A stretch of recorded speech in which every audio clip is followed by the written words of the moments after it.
नमस्ते to all magical minds dear. आज हम कंपनी लॉ में मीटिंग, जो कि हमारा बहुत एक इम्पॉर्टेंट टॉपिक है, इसको स्टार्ट करने जा रहे हैं। और कंपनी लॉ में हम मीटिंग की बात करने जा रहे हैं। तो मीटिंग, आपको पता है कि कंपनी एक आर्टिफिशियल पर्सन है। कंपनी को चलाने के लिए बहुत सारे डिसीजंस लेते होते हैं। एज एन आर्टिफिशियल पर्सन जो है, कंपनी अपने डिसीजंस नहीं ले सकती है। तो उसके जो डिसीजंस हैं, अगर आप देखेंगे तो कंपनी के जो डिसीजन मेकिंग पावर है वो दो लोगों के पास है, एक मेंबर्स के पास है और एक डायरेक्टर्स के पास है। जब कंपनी को बिजनेस चलाना है तो कंपनी को बहुत सारे डिसीजंस लेने की ज़रूरत पड़ती है, और ये जो डिसीजंस है ये उसके मेंबर्स और जो डायरेक्टर्स हैं वो लेते हैं। अब मेंबर्स और डायरेक्टर्स को डिसीजन लेने के लिए रेजोल्यूशंस पास करने होते हैं। रेजोल्यूशंस की अभी हम बात करेंगे, राइट। तो जब रेजोल्यूशन पास करने हैं, मेंबर्स और डायरेक्टर्स को डिसीजन लेने हैं, तो उनको मीटिंग करने की ज़रूरत पड़ती है। मीटिंग का मतलब आपको डियर मालूम है कि गैदरिंग ऑफ पर्सन्स, या आप कह सकते हैं असेंबली और getting together of the number of persons जो लॉफुल बिजनेस कर रहे हैं, उनकी एक गैदरिंग छोटी सी होती है।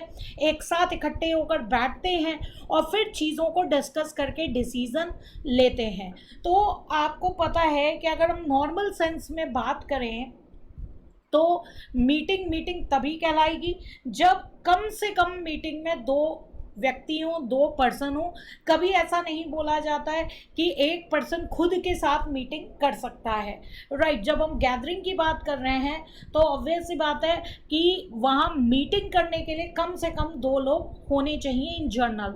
लेकिन अगर हम कंपनीज एक्ट की बात करें, कंपनी लॉ के प्रोविजंस की बात करें, तो कुछ ऐसे एक्सेप्शनल सर्कमटेंसेस हैं जहां पर वन पर्सन भी अगर मीटिंग के लिए आता है तो उसको मीटिंग कहा जाता है, राइट। तो कभी कभी होता है, अभी आप कंपनी लॉ में आगे पढ़ेंगे कि कुछ ऐसे एक्सेप्शनल केसेस हैं, जैसे बोर्ड ऑफ डायरेक्टर्स साल की जो एजीएम है, एनुअल जनरल मीटिंग है, वो नहीं करा पाए तो कोई भी मेंबर एनसीएलटी पे कंप्लेन कर सकता है। और कंप्लेन करने के बाद एनसीएलटी जो ऑर्डर देता है उसमें ऐसा लिख सकता है कि केवल एक पर्सन भी अगर मीटिंग में आया, भले ही कितनी भी चेयर्स वहाँ ऑडिटोरियम में पड़ी हो, लेकिन केवल एक पर्सन भी अगर वहाँ मीटिंग में प्रेजेंट हुआ तो उसको मीटिंग माना जाएगा। तो यहाँ वन मैन मीटिंग भी कंपनीज एक्ट में प्रोविज़न है कि हाँ, वन मैन मीटिंग हो सकती है। इसको अभी हम आगे पढ़ेंगे, राइट। तो वन मैन मीटिंग भी पॉसिबल है। और जो भी मीटिंग कंपनीज में होती है, बोर्ड ऑफ डायरेक्टर्स की और मेंबर्स की, उन सारी मीटिंग्स, जो भी मीटिंग्स तभी मानी जाएंगी जब वो कंपनी लॉ के प्रोविजंस को, उनके कंप्लायंस को पूरा करेंगी, तभी आप उसको मीटिंग बोलेंगे। तो यहाँ इंट्रोडक्शन में मैं आपको कंपनी के डिसीजन मेकर्स के बारे में बताना चाह रही हूँ। डिसीजन मेकर्स आपको समझ में आया, दो टाइप के यहाँ पे डिसीजन मेकर्स हैं। एक है board of directors. Board of directors को कंपनी का ब्रेन भी बोला जाता है। कंपनी के डे टू डे अफेयर्स को जो शेयर होल्डर्स है वो नहीं चला सकते हैं, तो कंपनी को चलाने के लिए वो बोर्ड ऑफ डायरेक्टर्स को अपॉइंट करते हैं। तो बोर्ड ऑफ डायरेक्टर्स की जो मीटिंग होती है उसको हम बोर्ड मीटिंग कहते हैं। तो बोर्ड ऑफ डायरेक्टर्स की मीटिंग होती है उसको हम बोर्ड मीटिंग बोलते हैं, और शेयर होल्डर्स की जो मीटिंग होती है उसको हम जनरल मीटिंग बोलते हैं, जो कि शेयर होल्डर्स करते हैं। तो बोर्ड मीटिंग में जो रेजोल्यूशन पास होगा, डियर याद रखिएगा, बोर्ड मीटिंग में जो रेजोल्यूशन पास होगा उसका नाम होता है बोर्ड रेजोल्यूशन, राइट। जबकि शेयर होल्डर्स की मीटिंग में जो रेजोल्यूशन पास होता है उसको हम बोलते हैं ordinary resolution and special resolution. तो सबसे पहले तो आपको डियर यहाँ पे एक बात याद रखनी है कि कभी आप ये नहीं बोलेंगे कि बोर्ड मीटिंग में ऑर्डिनरी रेजोल्यूशन पास हो रहा है या बोर्ड मीटिंग में स्पेशल रेजोल्यूशन पास हो रहा है। बोर्ड मीटिंग में केवल बोर्ड रेजोल्यूशन पास हो सकता है, और जो शेयर होल्डर्स की जनरल मीटिंग होती है वहाँ पे जो रेजोल्यूशन पास होता है उसको ordinary resolution and special resolution बोलते हैं। इस तरीके से आप देख सकते हैं कि कंपनी लॉ में 3 टाइप्स के रेजोल्यूशन होते हैं, board resolution, ordinary resolution, special resolution, right. तो कंपनीज एक्ट में 3 टाइप के रेजोल्यूशन होते हैं। बोर्ड रेजोल्यूशन बोर्ड मीटिंग में पास होगा और शेयर होल्डर्स की मीटिंग में ऑर्डिनरी एंड स्पेशल रेजोल्यूशन जो है पास होगा।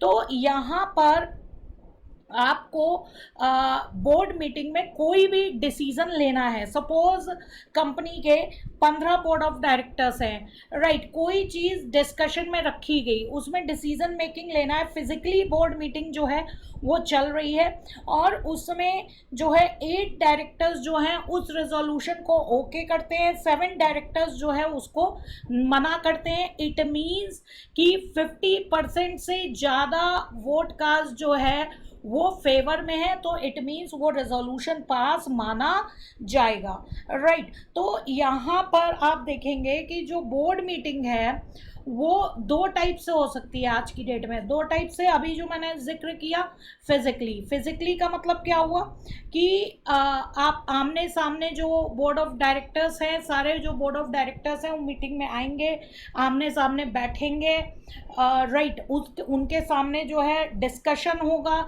चीज़ें डिस्कस होंगी, डिस्कशन करने के बाद वो अपना जो है हैंड उठाकर, एक पर्सन एक ही वोट दे सकता है, शो ऑफ हैंड्स के ज़रिए जो है ये दिखाएंगे कि वो उस जो रखा गया है, मुद्दा रखा गया है, जो एजेंडा रखा गया है, वो उसको फेवर करते हैं कि उसके अपोज में है, राइट। और इस तरीके से वोटिंग होगी और अगर वोट कास्ट जो है 50% से ज़्यादा होती है, 50% से ज़्यादा होती है, तो वो बोर्ड रेजोल्यूशन जो है पास माना जाएगा।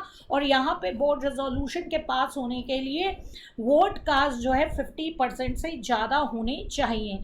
यानी कि अगर 15 बोर्ड ऑफ डायरेक्टर्स हैं तो 8 डायरेक्टर्स अगर फेवर में बोलते हैं और 7 डायरेक्टर्स अगर उसे नहीं बोलते हैं तो वो रेजोल्यूशन पास माना जाएगा, क्योंकि 8 डायरेक्टर्स ने उसको हाँ बोला है, 15 में से 8 क्या है 50% से ज़्यादा है, तो वो रेजोल्यूशन पास माना जाएगा।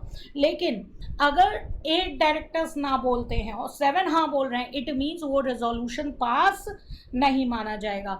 तो एक तो आपकी फिजिकली बोर्ड मीटिंग होती है और एक आज की डेट में एक दूसरा मेथड भी लॉ के अकॉर्डिंग अलाउ है, वीडियो कॉन्फ्रेंसिंग। वीडियो कॉन्फ्रेंसिंग के थ्रू भी बोर्ड ऑफ डायरेक्टर्स जो है वो मीटिंग कर सकते हैं। इस केस में कंपनी को वीडियो कॉन्फ्रेंसिंग की जो पूरी रिकॉर्डिंग है वो अपने सर्वर पे मेंटेन करनी पड़ेगी। इसके लिए चीज़ें बताई गई हैं कि वीडियो कॉन्फ्रेंसिंग के थ्रू कैसे जो है डिसीज़न लिया जा सकता है। इसके अलावा आप कंपनी लॉ में एक और चीज़ पढ़ेंगे जिसमें रेजोल्यूशन जो है वो पास किया जाता है, बोर्ड ऑफ डायरेक्टर्स के बीच जो रेजोल्यूशन है वो पास किया जाएगा बाय सर्कुलेशन। बाय सर्कुलेशन मतलब ये होता है, अब देखिए यहाँ पे चाहे वीडियो कॉन्फ्रेंसिंग हो चाहे फिजिकल मीटिंग हो, दोनों में सारे बोर्ड ऑफ डायरेक्टर्स आ रहे हैं, बैठ रहे हैं, एक दूसरे के सामने चीज़ों को डिस्कशन कर रहे हैं, राइट। उसके बाद जो है वो अपना वोट जो है दे रहे हैं, राइट। लेकिन जो आपका रेजोल्यूशन बाय सर्कुलेशन होता है, तो रेजोल्यूशन बाय सर्कुलेशन में क्या होता है कि घर बैठे जो बोर्ड ऑफ डायरेक्टर्स है उस पर कोई डिस्कशन नहीं हो रहा है, घर बैठे बोर्ड ऑफ डायरेक्टर्स को एक फॉर्म में जो पूरा रेजोल्यूशन एक पेपर में लिख के सर्कुलेट किया जाएगा। ये पूरी जो जिम्मेदारी होगी ये सीएस कंपनी सेक्रेटरी की होगी कि जो रेजोल्यूशन है वो हर एक बोर्ड ऑफ डायरेक्टर्स को बाय पोस्ट या बाय फैक्स वो जो है भेजे। उसके बाद उस पर विद इन 7 डेज जो है जो बोर्ड ऑफ डायरेक्टर्स हैं उनको ओके करना होता है। और अगर विद इन 7 डेज कोई डायरेक्टर आंसर नहीं भेजा है तो माना जाता है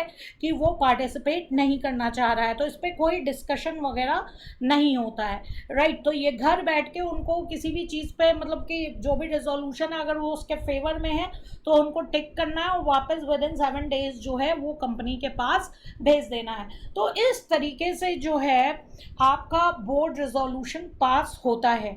और कंपनी लॉ में कुछ जगह जो है यूनानिमस बोर्ड रेजोल्यूशन की बात की गई है। यूनानिमस बोर्ड रेजोल्यूशन की बात इसका मतलब क्या हुआ कि कंपनी लॉ में ये लिखा हुआ है कि ये रेजोल्यूशन, यूनानिमस बोर्ड रेजोल्यूशन लिखने का मतलब कि रेजोल्यूशन तभी माना जाएगा जब सारे बोर्ड ऑफ डायरेक्टर्स जो हैं उस चीज़ को एग्री करें। अगर सारे बोर्ड ऑफ डायरेक्टर्स एग्री नहीं करते, एक भी डिसएग्री करता है उस रेजोल्यूशन के लिए, तो वो बोर्ड रेजोल्यूशन पास नहीं माना जाएगा। यानी कि वहाँ पर जो वोट कास्ट है वो 100% होना चाहिए। ये बहुत ज़रूरी है, वहाँ पे वोट कास्ट जो है वो आपका 100% जो है फेवर में चाहिए, तभी वो यूनानिमस बोर्ड रेजोल्यूशन पास माना जाएगा, अदरवाइज नहीं माना जाएगा।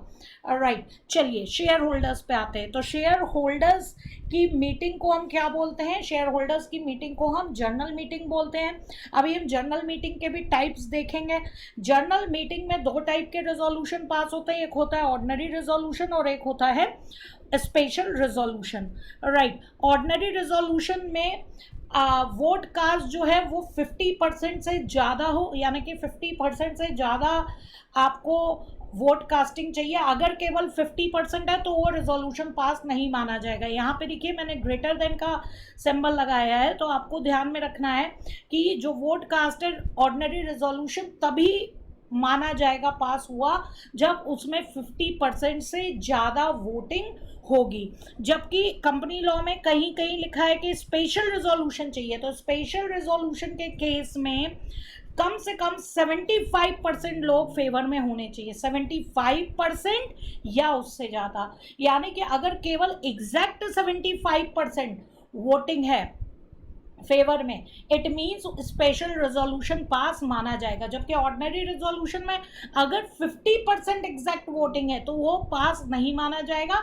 हमेशा ऑर्डिनरी रेजोल्यूशन में 50% से ज़्यादा जो है फेवर में वोट होने चाहिए रेजोल्यूशन को पास कराने के लिए। तो रेजोल्यूशन को पास कराने के लिए रेजोल्यूशन के फेवर में 50% से ज़्यादा वोट होने चाहिए। जबकि स्पेशल रेजोल्यूशन में केवल एग्जैक्ट 75% होते हैं तब भी वो स्पेशल रेजोल्यूशन पास माना जाएगा, और अगर 75% से ज़्यादा वोट होते हैं तो भी वो स्पेशल रेजोल्यूशन जो है वो पास माना जाएगा। राइट, तो ये चीज़ आपको ध्यान में रखनी है कि स्पेशल रेजोल्यूशन और ऑर्डिनरी रेजोल्यूशन में क्या डिफरेंस है, वो क्लियर कट यहाँ पर दिख रहा है कि क्या डिफरेंस है। अब शेयर होल्डर्स कि अभी हम जीएम पढ़ेंगे। जो जनरल मीटिंग है वो साल में एक बार जो शेयर होल्डर्स की जनरल मीटिंग होती है उसको हम एजीएम बोलते हैं, और उसके अलावा अगर कोई जनरल मीटिंग करवाई जाती है तो उसको हम ईजीएम बोलते हैं। राइट, तो एजीएम और ईजीएम के थ्रू मीटिंग हो सकती है। बाकी अभी हम कंपनी लॉ में एक ई वोटिंग का भी कॉन्सेप्ट पढ़ेंगे। ई वोटिंग में क्या होता है? ई वोटिंग इलेक्ट्रॉनिक वोटिंग को बोल रहे हैं। तो इलेक्ट्रॉनिक वोटिंग के कुछ टर्म्स एंड कंडीशंस हैं कि कंपनी में कम से कम 1000 या उससे ज़्यादा मेंबर्स होने चाहिए, लिस्टेड कंपनी होनी चाहिए, वो अभी हम देखेंगे। तो ई वोटिंग के थ्रू भी वोट हो सकते हैं।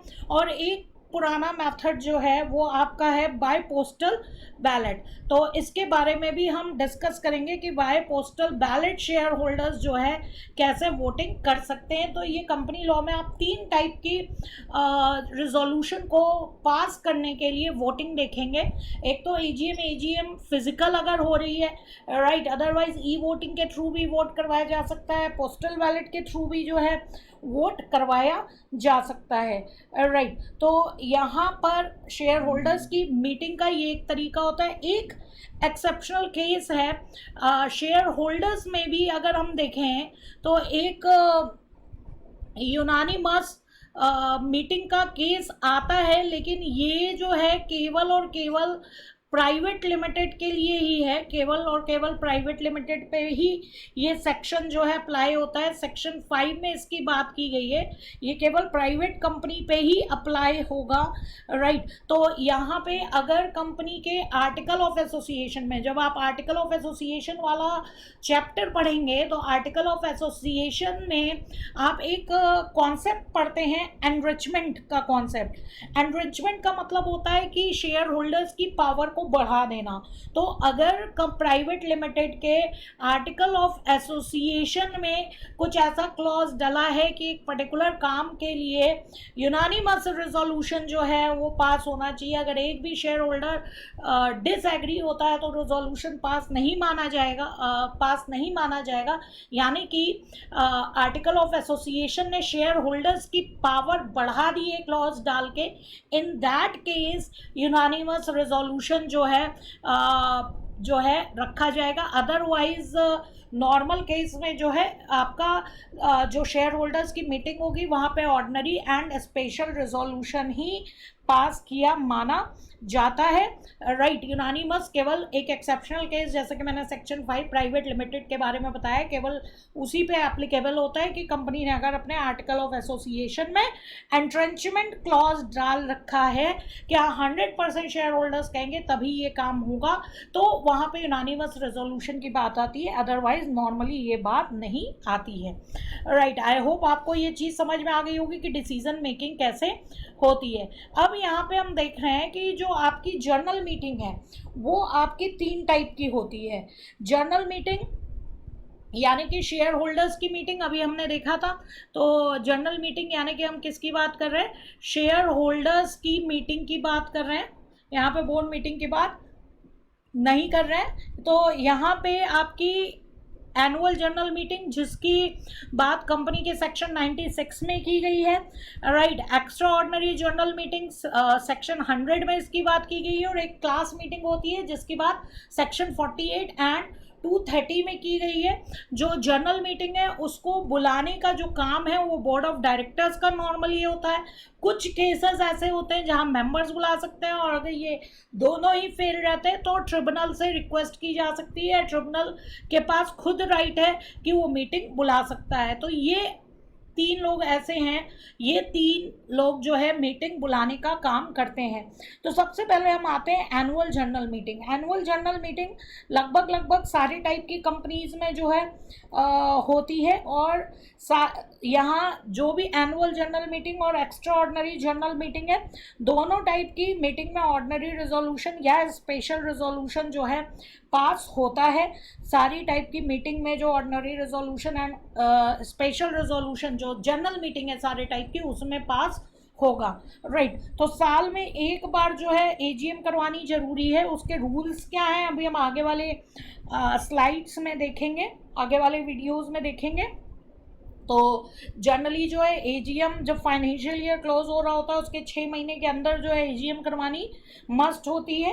राइट, उसके अलावा जैसे साल भर में तो मीटिंग हो रही है, लेकिन अगर सपोज बोर्ड ऑफ डायरेक्टर्स के पास कुछ ऐसा काम आ गया, सपोज बोर्ड ऑफ डायरेक्टर्स को कंपनी है, कंपनी की 4 फैक्ट्री है, 4 में से 3 फैक्ट्री जो है प्रोडक्टिव है, एक फैक्ट्री खाली पड़ी है। अब उस फैक्ट्री को बेचने के लिए उसमें ऐसा लिखा हुआ है कि शेयर होल्डर्स की जो है परमिशन चाहिए। अब बोर्ड ऑफ डायरेक्टर्स जो है रुक नहीं सकते, नेक्स्ट एजीएम का वेट जो है नहीं कर सकते हैं।